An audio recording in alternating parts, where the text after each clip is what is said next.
The first thing that we want to do to prepare our fret slots to accept our frets is to widen the tops of these fret slots just a little bit. And you can take any of a number of small tools. I just have a very small triangular file with a very small tip on it. And I come in here and just drag it.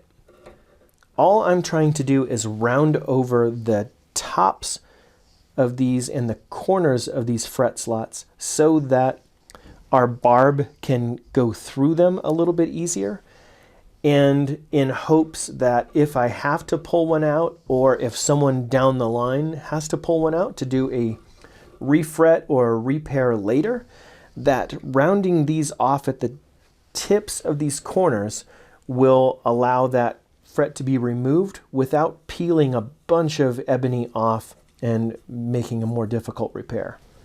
So I'm filing these, rounding these off, breaking the corners of this fret slot.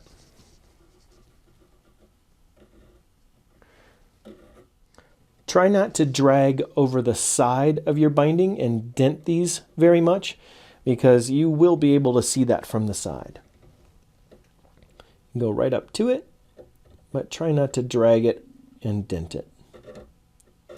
You can kind of see the difference between the first and second fret here. This is a little bit wider, a little bit shows up as a little bit darker line on the video. Now I'm going to continue that for all of my frets. Try not to get out of the channel and drag your tool over and scrape up the cross grain of your fretboard. That's not good.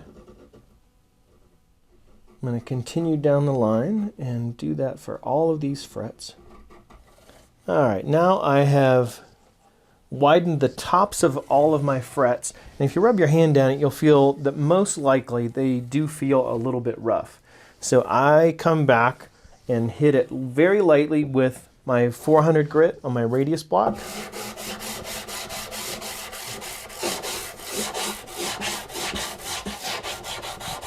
Just take those rough pieces off, because I don't want anything getting underneath my fret, preventing it from seating all the way down onto this fretboard.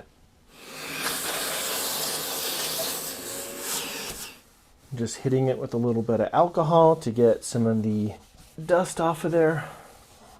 So let's move on to preparing our frets.